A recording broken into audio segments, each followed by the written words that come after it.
আল্লাহ রাসূল বলেন, আমার উদাহরণ আমার পূর্ববর্তী নবীগণের উদাহরণ হলো সেই ব্যক্তির মতো যেই ব্যক্তি একটা সুন্দর ঘর তৈরি করেছে, চকচকে ঝকঝকে একটা ঘর তৈরি করেছে। ওই ঘরের মধ্যে একটা ইটের জায়গা খালি আছে। কিসের জায়গা? ইটের জায়গা খালি আছে। লোকজন দূর দূরান্ত থেকে এসে ঘুরে ঘুরে এই ঘরটা দেখতেছে আর আশ্চর্য হয়ে বলছে, এত সুন্দর ঘর, একটা ইটের জায়গা খালি কেন? আল্লাহ পাকের নবী বলেন, ফাআনা নাবিয়্যুনা ওয়া আনা খাতামুন নাবিয়্যিন। ওই ঘরের মধ্যে যে একটা ইটের জায়গা খালি ছিল, সেটা হলাম আমি মুহাম্মদুর রাসূলুল্লাহ সাল্লাল্লাহু আলাইহি ওয়াসাল্লাম, আমি শেষ নবী। এর অর্থ হলো নবুয়তের বিল্ডিং এর মধ্যে একটা ইটের জায়গা খালি ছিল, আল্লাহ পাক রব্বুল আলামিন সেই খালি জায়গাটাকে পরিপূর্ণ করে দিয়েছে আমাদের নবী মুহাম্মদুর রাসূলুল্লাহর মাধ্যমে। বলুন তো এবার নবুয়তের বিল্ডিং এ আর কোন খালি জায়গা আছে? নতুন কোন ইট নবুয়তের বিল্ডিং এ ঢোকানো যাবে? যাবে না। সুতরাং কেউ যদি নবুয়তের দাবি করে সে ভণ্ড ব্যতীত আর কিছু হতে পারে না। হাদিসে আছে আল্লাহ পাকের নবী বলেন, ক্বালা রাসূলুল্লাহি সাল্লাল্লাহু আলাইহি ওয়াসাল্লাম, সায়াকুনু ফি উম্মতি 30 কাযাবুন কুল্লুহুম ইয়াজউমু আন্নাহু নবী ওয়া আনা খাতামুন নাবিয়্যিন লা নাবিয়্য বা'দি আও কামা ক্বালা নবী আলাইহিস সালাতু ওয়াস সালাম। আল্লাহর রাসূল বলেন, অচিরে আমার উম্মতের মধ্যে 30 জন মৃত্যুকের আবির্ভাব হবে।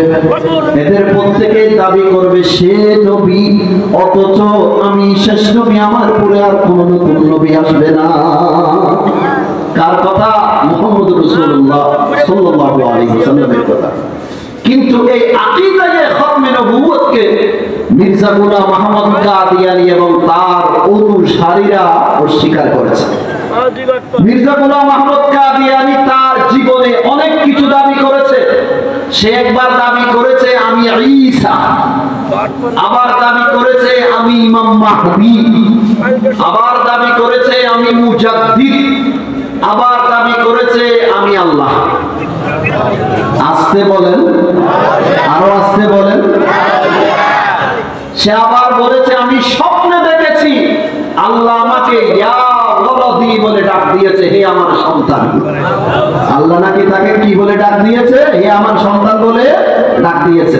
সে আবার দাবি করেছে আমি হলাম হিন্দুদের শ্রীকৃষ্ণ, আমি হিন্দুদের শ্রীকৃষ্ণ।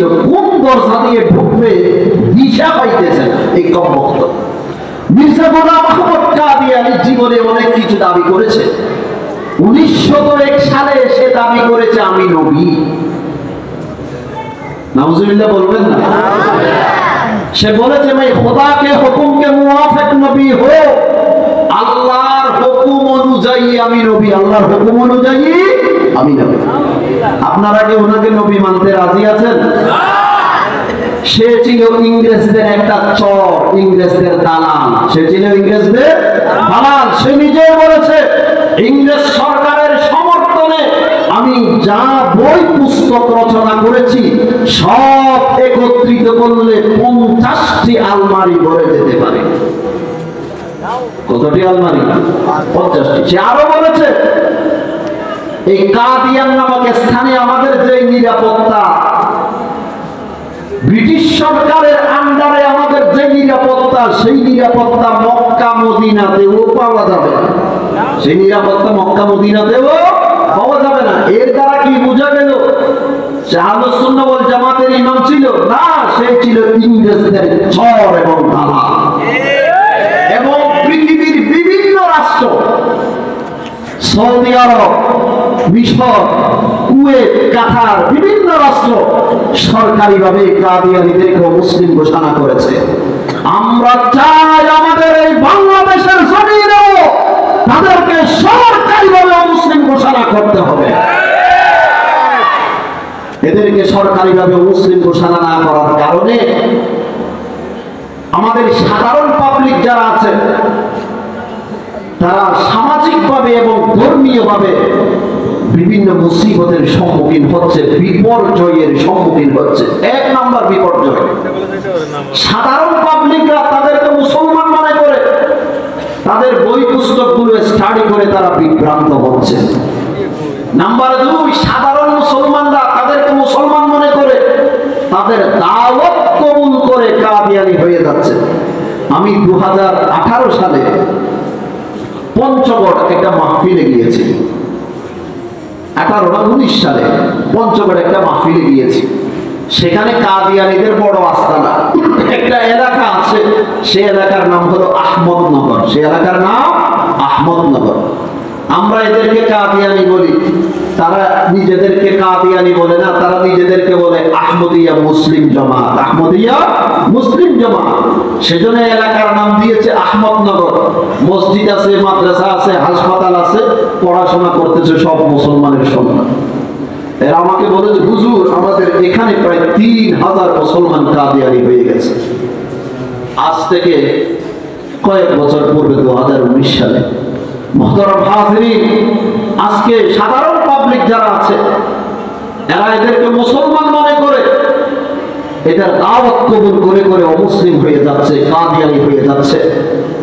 সবচেয়ে বড় মুসিবত, বিপর্যয় যেটা মুসলমানরা সম্মুখীন হচ্ছে সেটা হলো এরা কাফের, আমরা মুসলমান। মুসলমানের সাথে কাফেরের সাথে কি বিবাহ হতে পারে? না। কিন্তু সাধারণ মুসলমানেরা তাদেরকে মুসলমান মনে করে তাদের সাথে বৈবাহিক বন্ধনে আবদ্ধ হয়ে আমাদের মা বোনেরা দিনের পর দিন, রাতের পর রাত, বছরের পর বছর, যুগের পর যুগ জিনা ব্যভিচার করে যাচ্ছে। সেজন্য সরকার মহোদয়ের কাছে আমাদের অনুরোধ থাকবে, উপদেষ্টা মণ্ডলীতে যারা আছে তাদের কাছে আমাদের অনুরোধ থাকবে, পৃথিবীর বিভিন্ন রাষ্ট্র যেভাবে তাদেরকে সরকারিভাবে মুসলিম ঘোষণা করেছে, আমাদের দেশেও সেই রকম তাদেরকে সরকারিভাবে মুসলিম ঘোষণা করতে হবে। আমার এই কথার সাথে কারা কারা একমত আছে একটু হাত তুলে দেখান। মুরব্বীরা যেদিন ডাক দিবে, মুরব্বীরা যেদিন ডাক দিবে, বুকের তাজা রক্ত মাঠে ময়দানে ঢেলে দিতে, ইসলামের জন্য, বাতিলের বিরুদ্ধে কালিমার ঝান্ডাকে বুলন্দ করার জন্য বুকের তাজা রক্ত ঢেলে দিতে কারা কারা রাজি আছেন একটু হাত তুলে দেখা।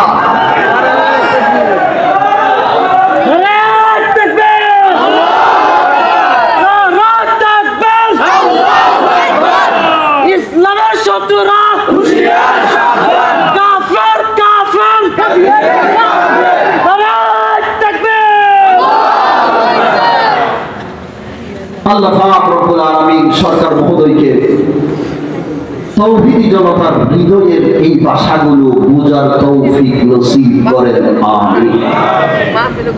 যে হাদিস আমি আপনাদের সামনে পাঠ করেছিলাম, জনাবে মুহাম্মদুর রাসূলুল্লাহ সাল্লাল্লাহু আলাইহি ওয়াসাল্লামের ইরশাদ করেছেন, কাল হাসরের ময়দানে আল্লাহ পাক রব্বুল আলামিন 7 শ্রেণীর মানুষকে আরশের নিচে ছায়া দান করবে, যেদিন আরশের ছায়া ব্যতীত আর কোনো ছায়া থাকবে না।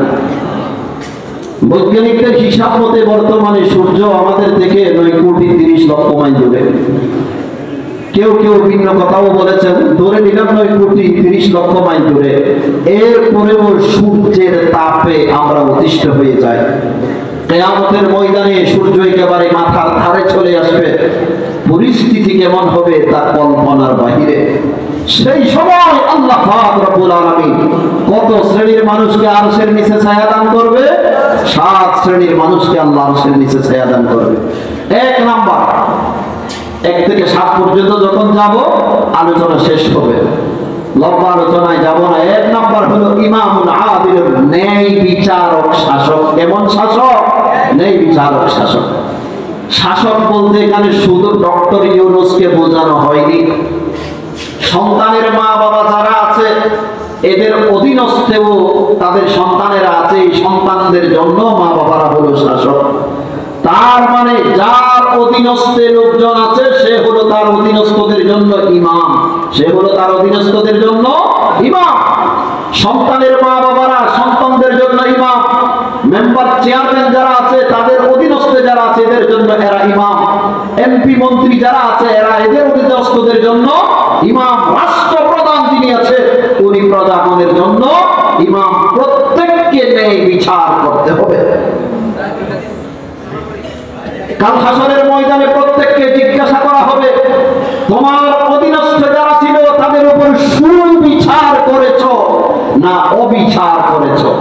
যদি সুবিচার করে থাকো আল্লাহর পাকড়াও থেকে বাঁচতে পারবেন, আর যদি অবিচার করে থাকেন আল্লাহর পাকড়াও থেকে কেউ বাঁচতে পারবে না। এই পৃথিবীতে অনেক জালিমদেরকে আমরা দেখেছি, কোন জালিমের পরিণতি কিন্তু ভালো হয়নি। ফেরাউন এক জালিম ছিল, নিজেকে আল্লাহ দাবি করে, যারা রব্বুকুমুল আলামিন সবচেয়ে বড় খোদা দাবি করেছে, তার পরিণতিও কিন্তু ভালো হয়নি। কারণ আরেক জালিম ছিল, এই জালিমের পরিণতিও ভালো হয়নি। হাজ্জাজ বিন ইউসুফ আরেক জালিম ছিল, 1,20,000 মুসলমান হত্যা করেছিল, তার পরিণতিও কিন্তু ভালো হয়নি। হযরত ওসমান গনি রাদিয়াল্লাহু তাআলা আনহুকে যারা শহীদ করেছিল, এই জালিমদের পরিণতিও কিন্তু ভালো হয়নি। ঠিক তেমনি ভাবে হযরত হুসাইন রাদিয়াল্লাহু তাআলা আনহুকে যারা শহীদ করেছিল, তাদের পরিণতিও ভালো হয়নি। আল্লাহ কাউকে অন্ধ করে দিয়েছে, কাউকে বোবা করে দিয়েছে, কাউকে দুরারোগ্য ব্যাধিতে আক্রান্ত করে মেরেছে।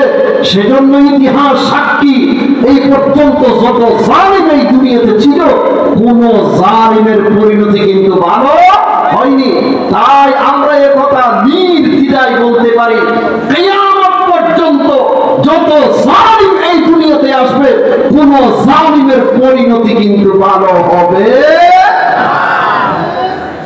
এই কথা কি আর আঙ্গুল দিয়ে বুঝাই দিতে হইব? سبعة يظلهم الله في ظله يوم لا ظل إلا ظله إمام عادل।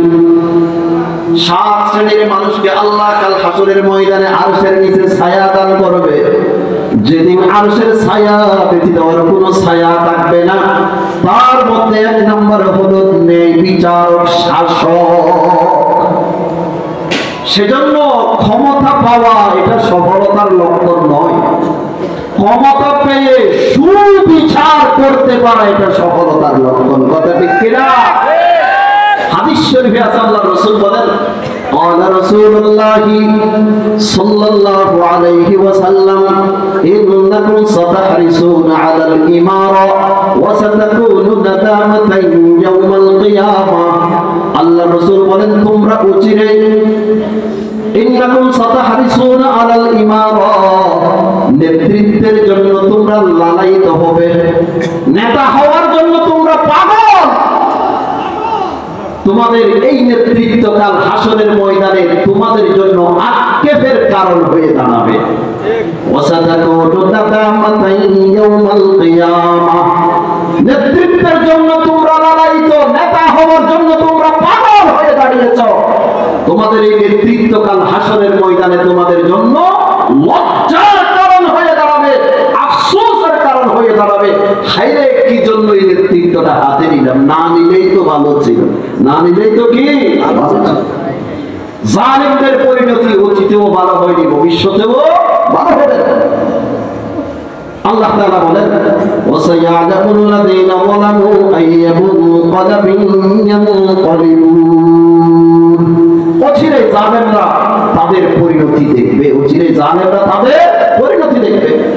হাদিস শরীফে আল্লাহর রাসূল বলেন, ওয়াইলুল লিল উমারা, জালিম শাসক যারা আছে তাদের জন্য ধ্বংস নিবার্য। দুনিয়াতেও তারা লাঞ্ছিত হবে, পরকালেও তাদের জন্য লাঞ্ছনা অপেক্ষা করছে। কথা ঠিক কিনা চিল্লাইয়া বলো।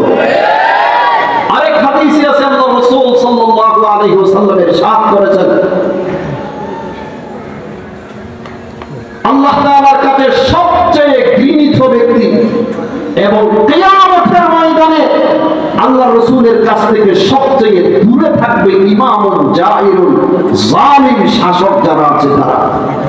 আরেক হাদিসে আল্লাহর রাসূল বলেন, قال رسول الله صلى الله عليه وسلم أشد الناس عذابا يوم القيامة إمام جائر أو كما قال النبي عليه الصلاة والسلام। আল্লাহ রাসূল বলেন, কিয়ামতের দিন সবচেয়ে কঠিন শাস্তি হবে জালিম শাসকের। কেমন শাসকের? জালিম শাসক। কিন্তু আমাদের সমাজে কিছু নেতা আছে, তারা হলো কুসরা দলের নেতা। কেমন দলের নেতা?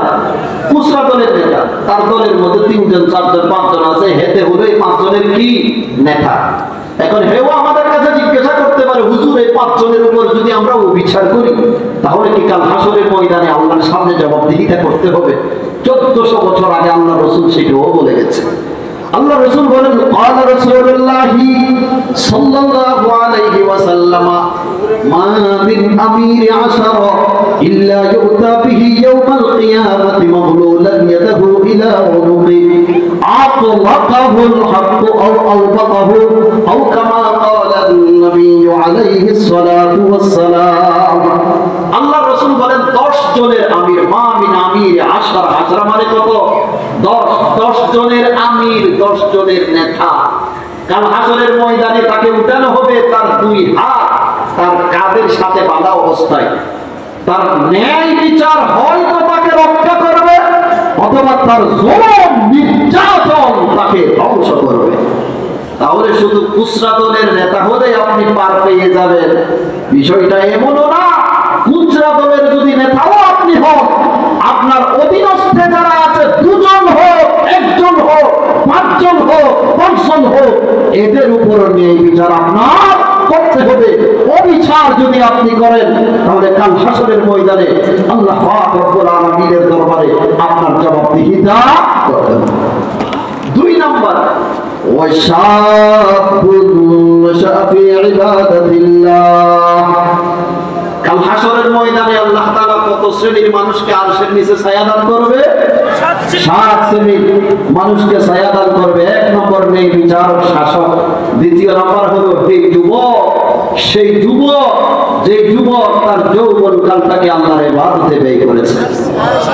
যুবক যখন মনের চাহিদাকে বিলুপ্ত করে পায়ের নিচে দিয়ে আল্লাহর চাহিদাকে যখন প্রাধান্য দিয়ে দেয়, ইবাদতের মধ্যে নিজের যৌবন কালটাকে যখন কাটিয়ে দেয়, তখন সে আল্লাহর প্রিয় হয়ে যায়, তখন সে আল্লাহর প্রিয় হয়ে যায়। সেজন্য আল্লাহ তাকে কাল হাসরের ময়দানে আরশের নিচে ছায়া দান করবে। কিন্তু দুঃখজনক হলেও সত্য, বর্তমানে যুব সমাজের চরিত্র একেবারে শূন্যর কোটায়। কথা ঠিক কিনা? এদের চারিত্রিক অধঃপতনের পিছনে কারণ কি? হাতে গোনা কয়েকটি কারণ আমি আপনাদের সামনে তুলে ধরব। এখানে আমার অনেক যুবক ভাইয়েরা আছেন, আশা করি আপনারা খুব মনোযোগ সহকারে কথাগুলো শুনবেন। যুব সমাজের চারিত্রিক অধঃপতনের পিছনে একাধিক কারণ। 1 নম্বর কারণ হলো প্রযুক্তির অপব্যবহার। প্রযুক্তির অপব্যবহার। আমি প্রযুক্তির দুর্নাম করছি না। এই মাইক্রোফোন, এটা প্রযুক্তির অবদান। লাইট প্রযুক্তির অবদান। প্রত্যেকের পকেটে একটা মোবাইল আছে কিনা? প্রযুক্তির অবদান। নেট প্রযুক্তির অবদান। প্রযুক্তি আমাদেরকে অনেক কিছু দিয়েছে, কিন্তু আমাদের একটা অমূল্য সম্পদ চরিত্রকে ধ্বংস করে দিয়েছে।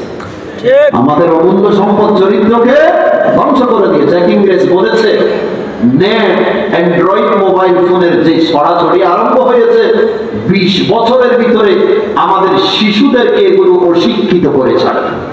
আমাদের শিশুদেরকে কি করে ছাড়বে? অশিক্ষিত করে ছাড়বে। আমি প্রযুক্তির দুর্নাম করছি না, কিন্তু আমরা নিজেরাই অপব্যবহার করে আমরা ধ্বংস হয়ে যাচ্ছি। কথা ঠিক কিনা? আপনার পকেটে একটা মোবাইল আছে, এটা প্রযুক্তির অবদান।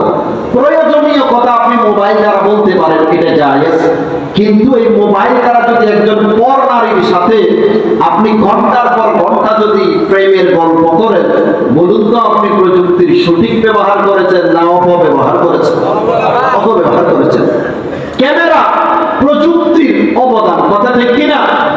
কিন্তু আপনি কলেজ ইউনিভার্সিটিতে পড়াশোনা করেন, নারী পুরুষ একসাথে কলেজ ইউনিভার্সিটিতে পড়াশোনা করে, এক মেয়ের সাথে আপনার সম্পর্ক হয়েছে, নাউজুবিল্লাহ। এই সম্পর্ক গড়াতে গড়াতে গড়াতে জিনা বেবিচার পর্যন্ত পৌঁছে গেছে। আপনি ওই বেবিচার, জিনা বেবিচারটাকে ভিডিও করে রেখে দিলেন। মেয়ে যখন পরবর্তীতে অসম্মতি প্রকাশ করলো, আপনি মেয়েকে ভয় দেখাচ্ছেন, আগেরটা তো ভিডিও করা আছে, তুমি যদি অসম্মতি প্রকাশ করো তাহলে আমি ফেসবুকে ছেড়ে দেব। আপনার এই কথা শুনে এই মেয়ে দিনের পর দিন, রাতের পর রাত, মাসের পর মাস, বছরের পর বছর আপনার সাথে নীরবে জিনা ব্যভিচার করে যাচ্ছে। বলুন, আপনি কি প্রযুক্তির সঠিক ব্যবহার করেছেন না অপব্যবহার করেছেন? ক্যামেরার সঠিক ব্যবহার করেছেন না অপব্যবহার করেছেন? অপব্যবহার করেছেন। সেজন্য বলেছি আজকে আমাদের যুব সমাজ ধ্বংস হয়ে যাওয়ার পিছনে একাধিক কারণের মধ্যে এক নম্বর কারণ হলো প্রযুক্তির অপব্যবহার। সেজন্য সন্তানদের মা বাবা যারা আছে তাদেরকে সতর্ক থাকতে হবে যে আমার সন্তানের হাতে যে আমি অ্যান্ড্রয়েড মোবাইল ফোন কিনে দিলাম, এইটা দিয়ে কি করতেছে দেখতে হবে, সতর্ক থাকতে হবে। এখন তো আমরা সন্তানদেরকে পড়ানোর জন্য মোবাইলের লালসা দেখিয়ে থাকি, কথা ঠিক কিনা? তুমি যদি আমাকে জিপিএ 5 এনে দিতে পারো, তোমার জন্য 7 গুণ মাপ, তোমার জন্য 7 গুণ মাপ। তার মানে তুমি যাই চাও তাই দেবো তোমাকে। তুমি যদি অ্যান্ড্রয়েড মোবাইল ফোন চাও, তোমাকে অ্যান্ড্রয়েড মোবাইল ফোন দেব। তুমি যদি ল্যাপটপ চাও, তোমাকে ল্যাপটপ দেব। ছাত্রদেরকে পড়াশোনার উপর উদ্বুদ্ধ করার জন্য আমরা কি দিয়ে থাকি? অ্যান্ড্রয়েড মোবাইল ফোন দিয়ে থাকি। সে অ্যান্ড্রয়েড মোবাইল ফোনের আশায়, ল্যাপটপের আশায় ভালো মতো পড়াশোনা করে জিপিএ 5 পেয়েছে, অ্যান্ড্রয়েড মোবাইল ফোনও পেয়েছে, ল্যাপটপও পেয়েছে। এরপর থেকে একেবারে যতবার পরীক্ষা আসতেছে গোলান্ডা মারতেছে, কথা ঠিক কিনা? এরপর থেকে পরীক্ষাতে তার রেজাল্ট হলো গোড়ার দিন।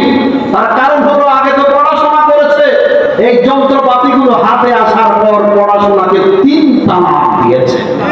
ওই তালাক দিয়েছে 3 তালাক, যাতে দ্বিতীয়বার আবার ফিরে না আসতে পারে। এই পরিস্থিতিগুলো আমাদের সমাজের মধ্যে চলছে। মুসলমান ভাইয়েরা, আজকে আমাদের যুবক যুবতীরা ধ্বংস হয়ে যাওয়ার পিছনে 1 নম্বর কারণ হলো প্রযুক্তির অপব্যবহার। 2 নম্বর হলো মা বাবাদের অসতর্কতা। ছেলে কোথায় যায়, মেয়ে কোথায় যাচ্ছে, রাত 12টার সময় কোথা থেকে আসতেছে, কার সাথে গল্প করে, তার সাথী সঙ্গী কারা আছে, আমরা জীবনে মা বাবারা যারা আছি কোনোদিন খবর নিয়েছি না। মেয়ে নিজের মাকে জুমার দিন বলতেছে। কিসের দিন? জুমার দিন। আগামীকালকে জুমার দিন। জুমার দিন স্কুল কলেজ খোলা থাকে, খোলা থাকে, আপনাদের এদিকে খোলা থাকে। মেয়ে নিজের মাকে বলতেছে, মা আমার আজকে স্কুলে যেতে হবে। কেন? কোচিং করতে হবে। টাকা নিল মায়ের কাছ থেকে, স্কুলের ড্রেস পরে স্কুলের ব্যাগ কাঁধে নিয়ে ঘর থেকে বের হয়ে গেল। কোচিং কোথায়? বন্ধুর বাসায় গিয়ে ড্রেস পরিবর্তন করে ফেললো। ব্যাগের ভিতরে আসল ড্রেস আছে, সেই ড্রেস পরিধান করলো, স্কুলের ড্রেস ব্যাগের ভিতরে ঢুকিয়ে ফেললো। এরপর বন্ধুর সাথে, বয়ফ্রেন্ডের সাথে ঘুরতে চলে গেল পার্কে। রাত 10টার সময় ঘরে ফিরে আসলো। মা জিজ্ঞাসা করলো, প্রতিদিন তুমি তো 5টার সময় ফিরে আসো, আজকে 10টার সময় কেন ফিরে আসছো তুমি? তখন মাও তো সেই বোকা, মাকে উত্তর দিল, মা সামনে তো এক্সাম, সামনে তো পরীক্ষা, সেজন্য 2 দিনের পড়া 1 দিনে পড়াইছে, তাই একটু দেরি হয়েছে। তাই একটু কি হয়েছে? দেরি হয়েছে। কিন্তু মা একটা বারের মতো জিজ্ঞাসা করলো না, কোচিং করো কার কাছে, কোন টিচারের কাছে? তোমার বাবা কি জানে তোমার সাথে আর কোন কোন মেয়ে কোচিং করে? আর শুক্রবার সবকিছু বন্ধ থাকে, তুমি কোচিং করতে কার কাছে গিয়েছো জিজ্ঞাসা করেছে? না। আমাদের অসতর্কতার কারণে, আমরা গাইড না করার কারণে আজকে আমাদের ছেলে মেয়েরা ধ্বংস হয়ে যাচ্ছে। হাদিস শরীফে আছে, জনাবে মুহাম্মদ রাসূলুল্লাহ সাল্লাল্লাহু আলাইহি ওয়াসাল্লাম ইরশাদ করেছেন, ক্বালা রাসূলুল্লাহ সাল্লাল্লাহু আলাইহি ওয়াসাল্লাম, আল মারউ আলা দীনি খলিলিহি ফালইয়ানজুর আহাদুকুম মান ইউখালিল, আও কামা ক্বালা an-নাবিয়্যু আলাইহিস সালাতু ওয়াস সালাম। আল্লাহ রাসূল বলেন, মানুষ তার বন্ধুর ধর্মের উপর থাকে।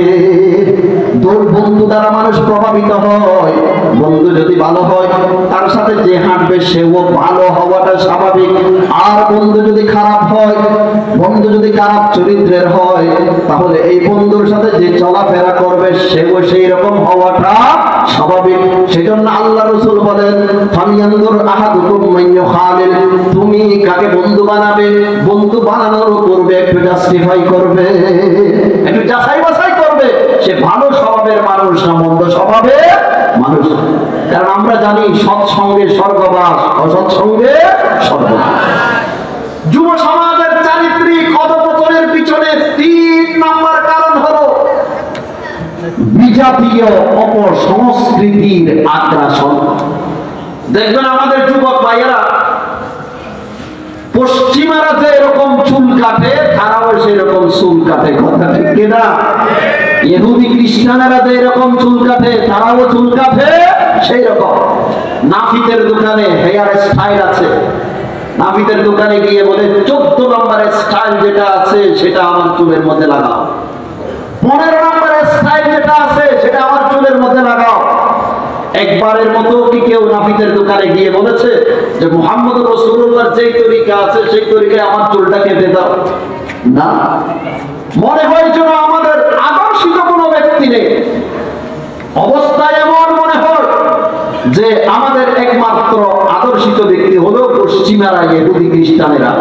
অথচ আমাদের ব্যক্তিগত জীবন, পারিবারিক জীবন, সামাজিক জীবন, রাষ্ট্রীয় জীবন, সর্বক্ষেত্রে আমাদের মডেল হলেন কে?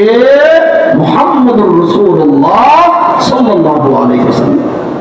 حديث حسن ابن عمر رضي الله تعالى عنه قال أن النبي صلى الله عليه وسلم نهى عن القضاء।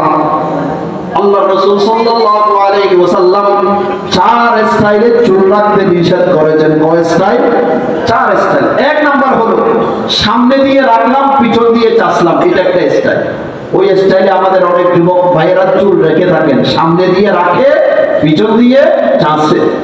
নাম্বার 2, পিছন দিয়ে চাছলাম, সামনে দিয়ে রাখলাম। নাম্বার 3, মাঝখানে রাখলাম, চতুর্পার্শ্বে চাছলাম। নাম্বার 4, মাঝখানে চাছলাম, চতুর্পার্শ্বে রাখলাম। এই 4 স্টাইলে চুল রাখতে মুহাম্মদুর রাসূলুল্লাহ সাল্লাল্লাহু আলাইহি ওয়াসাল্লাম নিষেধ করেছেন। নাফিদের যুগে যে হেয়ার স্টাইল যেগুলো আছে, চুলের স্টাইল যেগুলো আছে, এই সব স্টাইলগুলো 4 এর অন্তর্ভুক্ত। সব স্টাইলগুলো 4 এর অন্তর্ভুক্ত। আল্লাহ পাক রব্বুল আলামিন আমাদেরকে মুহাম্মদুর রাসূলুল্লাহর তরিকা অনুযায়ী চুল রাখার তৌফিক নসিব করেন, আমিন। পশ্চিমারা যে এরকম খায় আমরাও সেই রকম খাওয়া আরম্ভ করে দিয়েছি। তারা ডান হাতেও খায়, বাম হাতেও খায়, আমরাও বাম হাতে খাওয়া আরম্ভ করে দিয়েছি। যারা বাম হাতে খায় তাদেরকে যদি আপনি বলেন ভাই আপনি বাম হাতে খাচ্ছেন কেন, হেতে আপনারে উত্তর দিবে হুজুর ডান হাত হাত বাম হাত হাত একটা দিয়ে খাইলে তো হয়, একটা দিয়ে খাইলে তো কি হয়। একটা ঘটনা না বলে পারতেছি না, শুনবেন কি?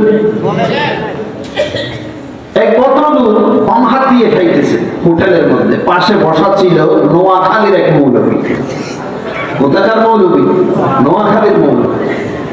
তো নোয়াখালীর মৌলবী ওই ভদ্রলোককে বুঝাইয়া বলছে, ভাই ডান হাতে খাইলে খাওয়াও হবে, সুন্নতও আদায় হবে। কথাটা কি খারাপ বলেছে? ভালো বলেছে। ডান হাতে খাইলে খাওয়াও হবে, সুন্নতও আদায় হবে।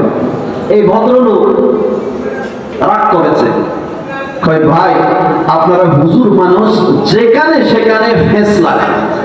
হুজুর মানুষ যেখানে সেখানে ফেস লাগান।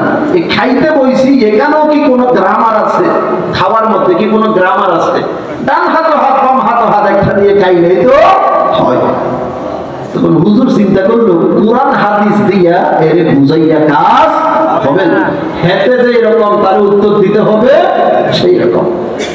তো উত্তরটা কেমন দিয়েছে সেটা বুঝার আগে আশরাফ আলী থানভী রহমাতুল্লাহ আলাইহি আরেকটা ঘটনা মনে পড়লো, যেটা আপনাদের সামনে তুলে ধরতে চাই। থানভী রহমাতুল্লাহ আলাইহি একদিন ট্রেনে করে কোথাও সফরে যাচ্ছে।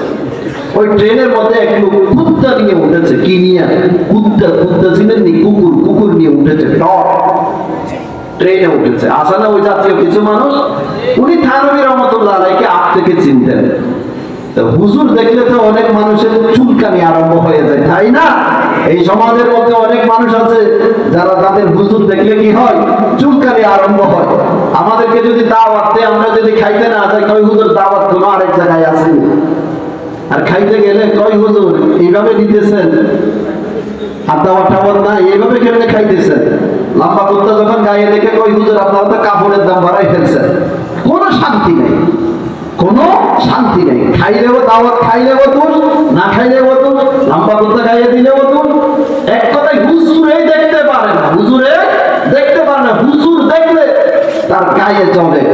ইমাম আব্দুল্লাহ ইবনুল মুবারক রাহিমাহুল্লাহ সুস্পষ্ট ভাষায় বলেছে, মানিস্তাহাফা বিল উলামা যাহাবাত আখিরাতুহু, যেই ব্যক্তি উলামায়ে কেরামদেরকে অবজ্ঞা করবে তার পরকাল ধ্বংস হয়ে যাবে। আল্লামা ইবনে নুজাইম আল হানাফি রাহিমাহুল্লাহ আল বাহরুর রায়িক নামক কিতাবে লিখেছে, ইবনে নুজাইম আল হানাফি ফজল দাকায়েক নামক কিতাবের ব্যাখ্যা আল বাহরুর রায়িক, লেখকের নাম ইবনে নুজাইম আল হানাফি। কেউ যদি কোন মুফতিকে, কোন আলেমকে কোন কারণ ছাড়া যদি গালি দেয়, সে আলেম হওয়ার কারণে যদি গালি দেয়, খিফা আলাল ঈমান, তার ঈমান নিয়ে আশঙ্কা আছে, সে মুমিন হয়ে মরতে পারে কিনা সন্দেহ আছে। সেজন্য আলেমদেরকে দেখলে সম্মান করবেন, নিজেদের সন্তানদেরকে আলেম বানাবেন।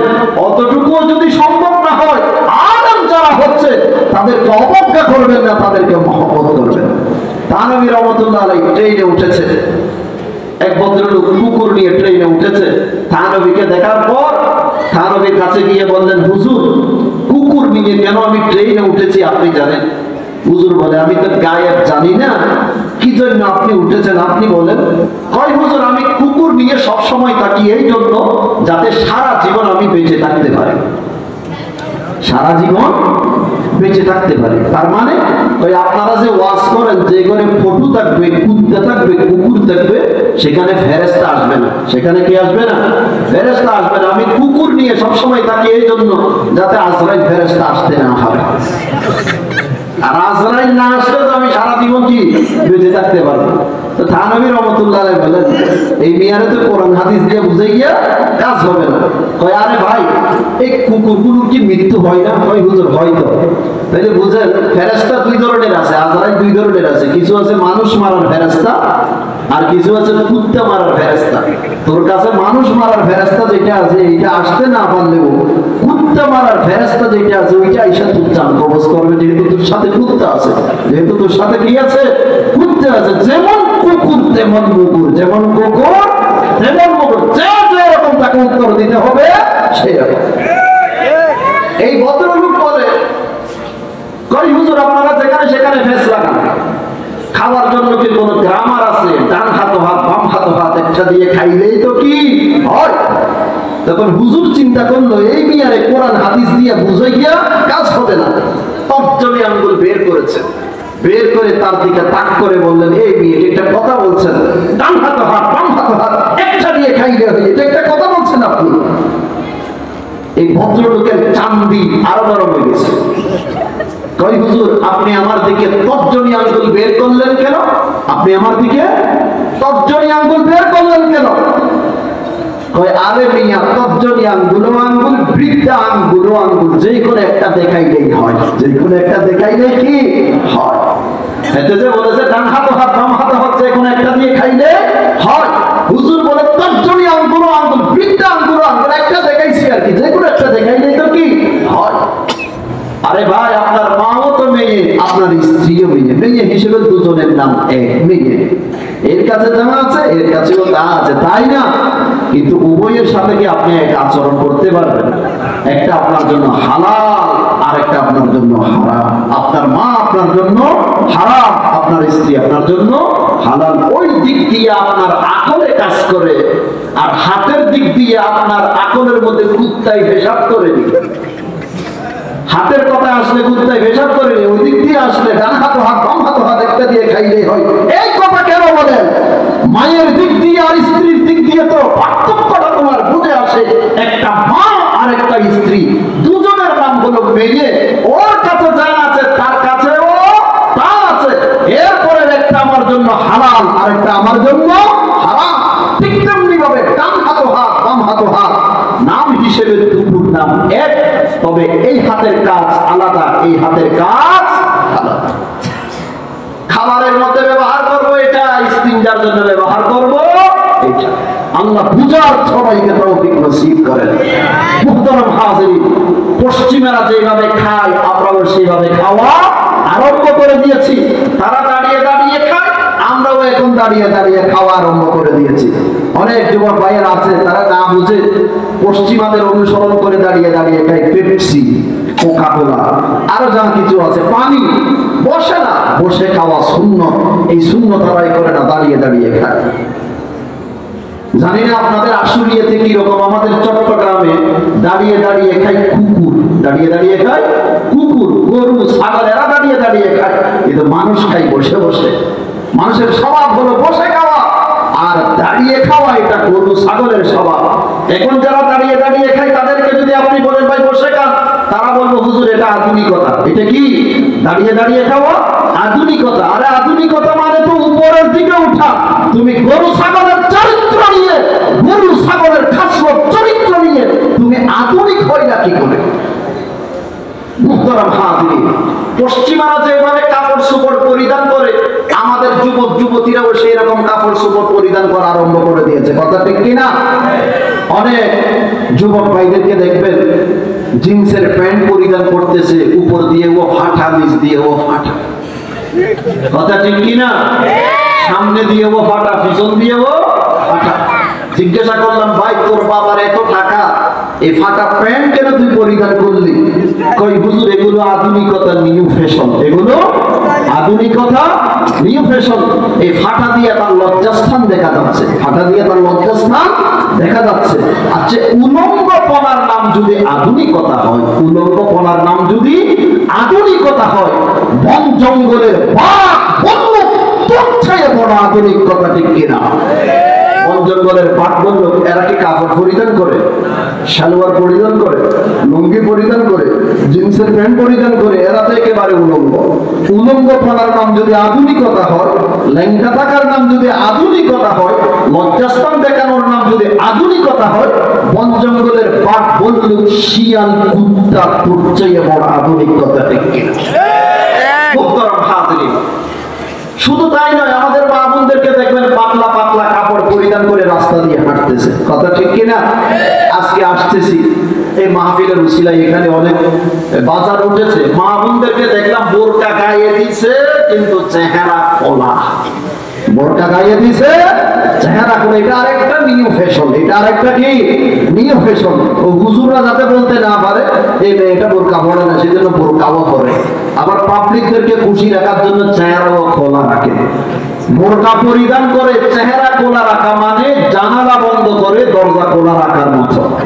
কথা ঠিক কিনা? জানালা বন্ধ করে দরজা খোলা রাখলে সেই ঘর কি চোর ডাকাত থেকে নিরাপদ না? ঠিক তেমনি ভাবে যেই মেয়ে বোরকা পরিধান করে চেহারা খোলা রাখে, সেই মেয়ে ইট পিজারদের ইট পিজিং থেকে নিরাপদ নয়, লুচ্ছাদের লুচ্চামি থেকে সেই মেয়ে নিরাপদ নয়। পর্দার বিধানের মধ্যে কি চেহারা পর্দার ভিতরে নেই? এটা হলো চেহারা পুরো শরীরের রাজধানী। সাহাবী রাসূল আব্দুল্লাহ ইবনে আব্বাস রাদিয়াল্লাহু তাআলা আনহুমা সুস্পষ্ট ভাষায় বলেছে, যখন তুমি ঘর থেকে বাহির হবে একটা বড় চাদর মাথার উপর দিয়ে দিবে, যেটা লটকিয়ে দিবে মাথার উপর দিয়ে, যেই চাদরটা তোমার পুরো চেহারা থেকে শরীরটাকে কি নিবে, ঢেকে দিবে। এবং একটা চোখ আইনান ওয়াহিদান, একটা চোখ খোলা রাখবে রাস্তা দেখার জন্য। সেই সময় বড় চাদর ছিল, নেকাব ছিল না। বর্তমানে বোরকার সাথে নেকাব বের হয়েছে। ওইটার মধ্যে যদি আমরা আমল করি, পূর্ণ পর্দা কি হয়ে যায়, আদায় হয়ে যায়। বোরকা পরিধান করলেন, চেহারা খোলা রাখলেন, পর্দার বিধান আদায় হবে না। নামাজ যেই রকম ফরজ, পর্দা সেই রকম ফরজ। এবং মা বোনেরা বর্তমানে অভিজাত শ্রেণীর নারী যারা আছে তাদেরকে দেখতে পাই, তারা টাইট কাপড় পরিধান করে, এমন টাইট কাপড় পরিধান করে যে কাপড়ের উপর দিয়ে নারীর শরীরের অঙ্গগুলো বেশে উঠে। 1400 বছর পূর্বে আল্লাহ রাসূল বলেছেন এই সমস্ত নারীরা কাপড় পরিধান করে উলঙ্গ। হাদিসে আছে আল্লাহ পাকের নবী বলেন ক্বালা রাসূলুল্লাহি সাল্লাল্লাহু আলাইহি ওয়াসাল্লাম সিনফান মিন আহলিন নার লাম আরাহুমা কওমান মা'হুম সিয়াতুন কা'আদনাবিল বাকর ইয়াদরিবুনা বিহান নাস ওয়া নিসাউন কাসিয়াতুন আরিয়াতুন মুমিলাতুন মাইলাতুন রুউসুহুন্না কা'আসনিমাতিল বুখতিল মাইলা লা ইয়াদখুলনাল জান্নাতা ওয়া লা ইয়াজিদনা রিহাহা ওয়া ইন্না রিহাহা লাতুজাদু মিন মাসিরাতি কাযা ওয়া কাযা আও কামা ক্বালা an-নাবিয়্যু আলাইহিস সালাতু ওয়াস সালাম। আল্লাহ রাসূল বলেন দুই শ্রেণীর মানুষ জাহান্নামী। কয় শ্রেণীর মানুষ? চমৎকার হাদিস। কয় শ্রেণীর মানুষ? উত্তর দিবেন, খুব তাড়াতাড়ি শেষ করে দেব। কয় শ্রেণীর মানুষ?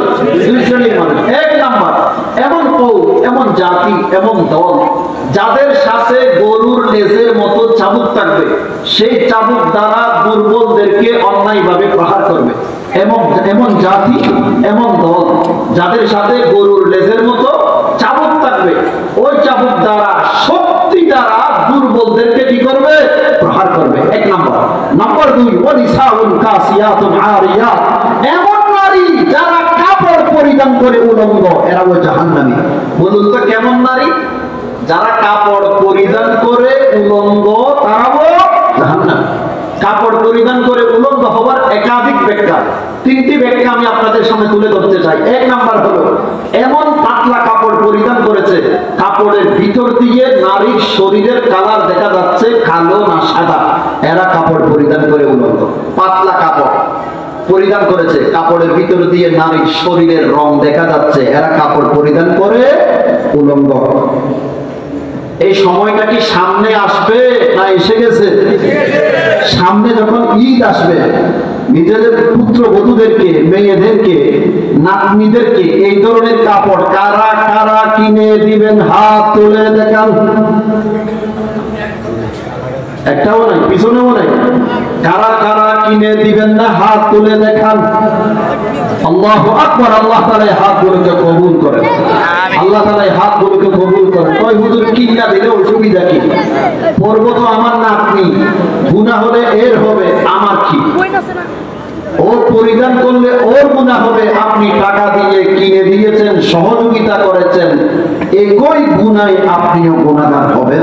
একই গুনায় আপনিও গুনাহগার হবেন। অন্যায় কাজ যে করে সে যেই রকম গুনাহগার, অন্যায় কাজে যে সহযোগিতা করে সে সমান গুনাহগার।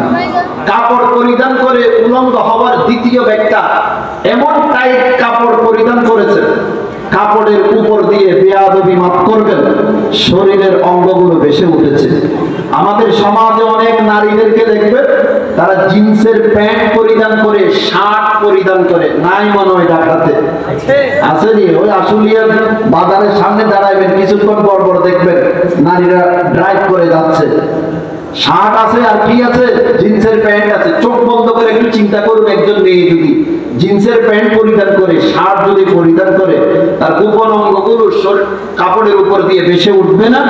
আল্লাহ রাসূল 1400 বছর পূর্বে বলেছেন এরাও কাপড় পরিধান করে উলঙ্গ। নাম্বার 3, এমন ভাবে কাপড় পরিধান করেছে, শরীরের কিছু অংশ ঢাকা আর কিছু অংশ খোলা, এরাও কাপড় পরিধান করে উলঙ্গ। মা বোনেরা শাড়ি পরিধান করে, পেটও দেখা যায়, পিঠও দেখা যায়, পেটও দেখা যায়, পিঠও দেখা যায়, এই হাতগুলোও দেখা যায়, এরাও কাপড় পরিধান করে উলঙ্গ। সেজন্য নারীদের জন্য সবচেয়ে নিরাপদ পোশাক হলো 3 পিস পরিধান করা। 3 পিস পরিধান করলে এতটুকু পর্যন্ত ঢাকা থাকে, পেটও দেখা যায় না, পিঠও দেখা যায় না। এখন বুড়ো মা বাবারা, দাদিরা যারা আছে, এরা বলবো হুজুর এই 1400 বছর পরে আইসা আপনি ওয়াজ করতেছেন আর আমাদেরকে শাড়ি থেকে কোথায় নিয়ে যাচ্ছেন? 3 পিসে নিয়ে যাচ্ছেন। আমরা বুড়ো মানুষ 3 পিস কিভাবে করবো? বুড়ো মানুষের জন্য 3 পিস আছে, বুড়ো মানুষের জন্য কি আছে? 3 পিস আছে। এরপরেও যদি আপনি শাড়ি পরিধান করতে চান, এমন ভাবে পরিধান করতে হবে যাতে আপনার পেট পিঠ দেখা না যায়। এখন আপনি বলবেন হুজুর শাড়ি তো আমরা ঘরে পরিধান করি, ঘরের মধ্যে আমার মেয়ে আছে, পুত্রবধূ আছে, ছেলের বাবা আছে, ছেলেরা আছে, এরা তো দেখতে পারবে, অসুবিধাটা কি? আপনার স্বামী দেখতে পারবে, কোনো অসুবিধা নেই, কিন্তু আপনার বালেক সন্তান যারা আছে এরাও আপনার পেট পিট দেখতে পারবে না, এরাও আপনার পেট পিট দেখতে পারবে না। সেজন্য ঘরেও যখন আপনি শাড়ি পরিধান করবেন এমন ভাবে পরিধান করতে হবে যাতে আপনার পেট পিট দেখা না যায়। আল্লাহ রাসূল বলেন ওয়ানিসাউল কাসিয়াতুন আরিয়াত, এমন নারী যারা কাপড় পরিধান করে উলঙ্গ তারা জাহান্নামী। মুমিলাত, যেই নারী সাজসজ্জার মাধ্যমে পরপুরুষকে নিজের দিকে আকৃষ্ট করে সেই নারীও জাহান্নামী। কিসের মাধ্যমে? সাজসজ্জার মাধ্যমে। মা তার ছোট মেয়েকে বলতেছে আজকে তোর দুলে ভাই, পালতো ভাই, খালতো ভাই, মামাতো ভাই, ফুফাতো ভাই এদেরকে দাওয়াত করেছি, এরা আমাদের বাড়িতে আসবে, তুই একটু রান্নাঘরে আয়, আমাকে একটু সহযোগিতা কর। কে কারে বলেছে? মা তার ছোট মেয়েকে বলেছে। ছোট মানে ঘরের মধ্যে ছোট, ছোট মানে একেবারে ছোট না, ছোট মানে 18 পার গেছে, 18 কি পার গেছে, আমাকে একটু সহযোগিতা করো রান্নার কাজে। কার কথা কে শুনে? কার কথা কে শুনে? মেয়ে তার কক্ষের মধ্যে ঢুকে ঠোঁটফালিশ, নখফালিশ, কাজল, মেকআপ আরো যা যা করার আছে সবকিছু করতেছে। কেন কেন কেন? আজকে যে পরপুরুষরা আসবে এরা যেন তাকে দেখে তার দিকে আকৃষ্ট হয়। যে নারী সাজসজ্জার মাধ্যমে পরপুরুষকে নিজের দিকে আকৃষ্ট করে, নবীজি 1400 বছর আগে বলেছে তারা জাহান্নামী। মাইলাত, যে সমস্ত নারীরা পরপুরুষের দিকে আকৃষ্ট হয় এরাও জাহান্নামী। এরপর নবীজি বলেন রুসুহুন্না কাসলিমাতিল বুখতিল মাইলা, যে সমস্ত নারীদের মাথা হলো বুখতি উটের ঝুঁকানো ছুটের মতো তারাও জাহান্নামী। ওট দেখেছেন জীবনে? ওট ওট ওটের পিঠের পর একটা কুজ আছে, চুট, এটা এইরকম, এটার মধ্যে মাংস বেশি থাকার কারণে এটা একদিকে এরকম ঝুঁকে থাকে। ওটটা যখন হাঁটে তখন চুটটা এরকম নাড়াচাড়া করে, আমার দেখছেন নি এরকম নাড়াচাড়া করে এইভাবে এইভাবে।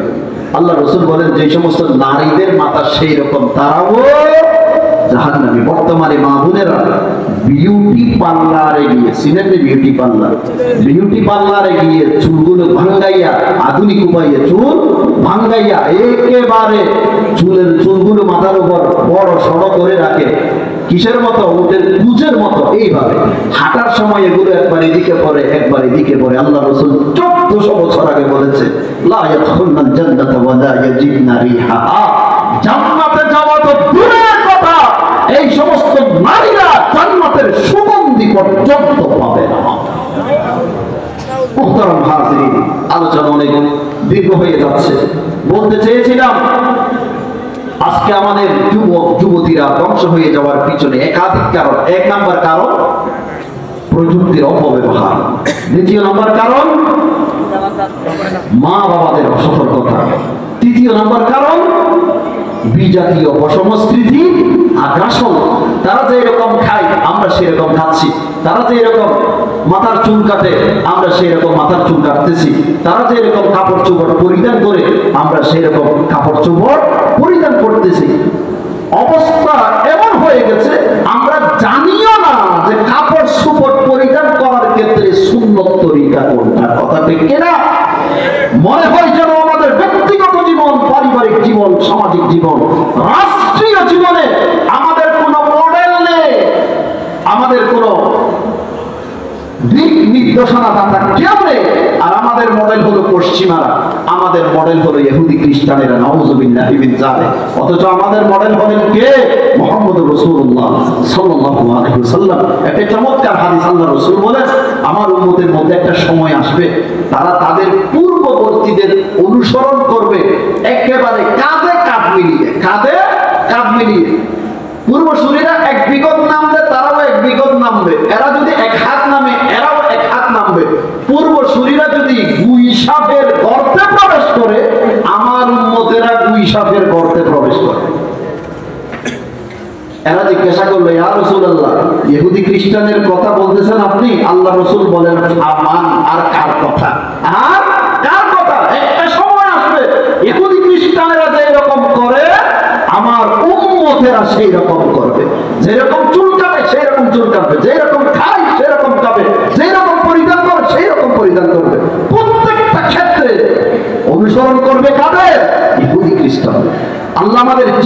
জীবনটাকে মুহাম্মদ রাসূলুল্লাহ সাল্লাল্লাহু আলাইহি ওয়াসাল্লামের তরিকা অনুযায়ী পরিচালনা করার তৌফিক নসিব করেন।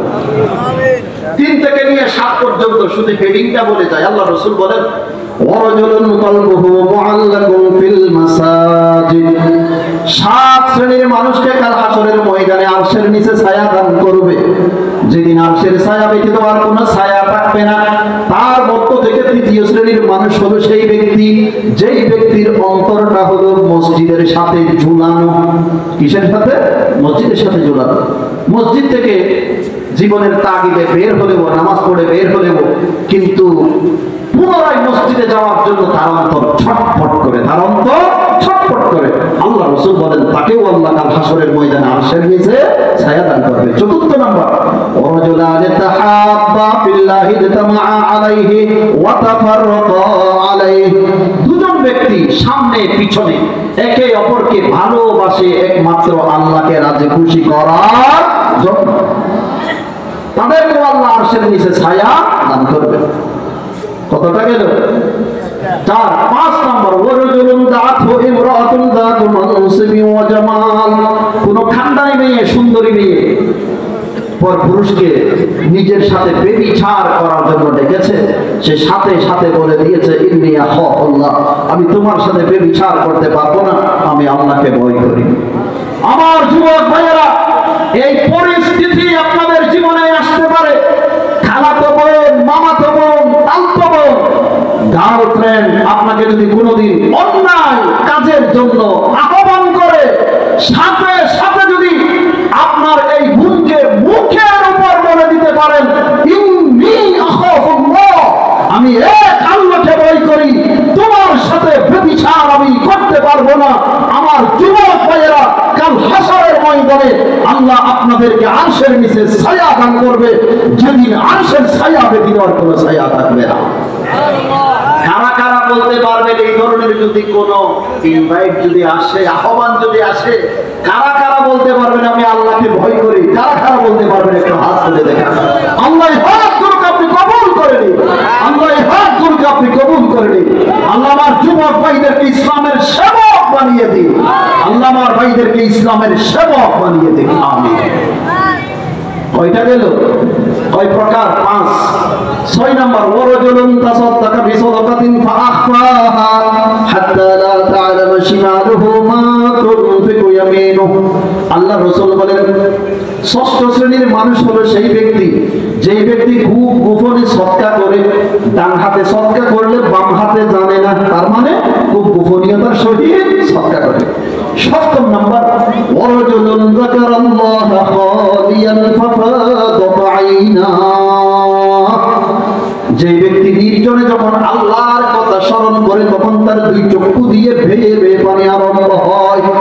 নির্জনে যখন আল্লাহর কথা স্মরণ করে তখন তার চক্ষু দিয়ে পানি বের হয়। লা ইলাহা ইল্লাল্লাহ, লা ইলাহা ইল্লাল্লাহ, লা ইলাহা ইল্লাল্লাহ, লা ইলাহা ইল্লাল্লাহ। ওয়ারাজুলুন যাকারাল্লাহা খালিয়ান, নির্জনে বসে যখন সে আল্লাহর জিকির করে ফাফাদাত আইনা, তার 2 চক্ষু থেকে ঝরঝর করে পানি আরম্ভ হয়। আল্লাহ রাসূল বলেন এই শ্রেণীর মানুষকে কাল হাসরের ময়দানে আল্লাহ আরশের নিচে ছায়া দান করবে, যেদিন আরশের ছায়া ব্যতীত আর কোনো ছায়া থাকবে না। কয় প্রকার গেল? আবার কইনা দিমুনি। 1 নাম্বার, ন্যায় বিচারক শাসক। 2 নাম্বার, যে যুবক তার যৌবন কালটাকে আল্লাহর ইবাদতে ব্যয় করেছে। 3 নাম্বার, যে ব্যক্তির অন্তর মসজিদের সাথে ঝুলানো। 4 নম্বর, 2জন ব্যক্তি যারা সামনে পিছনে একে অপরকে মহব্বত করে আল্লাহকে রাজি খুশি করার জন্য, দুনিয়ার কোনো স্বার্থে নয়। 5 নম্বর হলো কোন সুন্দরী নারী যদি তাকে অন্যায়ের জন্য ডাকে, জিনা ব্যভিচারের জন্য ডাকে, মুখের উপর দিয়ে বলে দেয় আমি আল্লাহকে ভয় করি, তোমার সাথে জিনা ব্যভিচার করতে পারবো না। 6 নম্বর হলো গোপনে সৎকা করা। আর 7 নম্বর হলো আল্লাহর জিকির যখন নির্জনে বসে বসে করে তখন তার 2 চক্ষু থেকে পানি আরম্ভ হয়। আল্লাহ পাক রব্বুল আলামিন আমাদেরকে এই গুণে গুণান্বিত হওয়ার তৌফিক নসিব করে, এই 7 শ্রেণীর মানুষের অন্তর্ভুক্ত হওয়ার তৌফিক নসিব করে। ওয়া আখিরু দাওয়ানা আলহামদুলিল্লাহি রাব্বিল আলামিন ওয়া সাল্লাল্লাহু আলা সাইয়্যিদিনা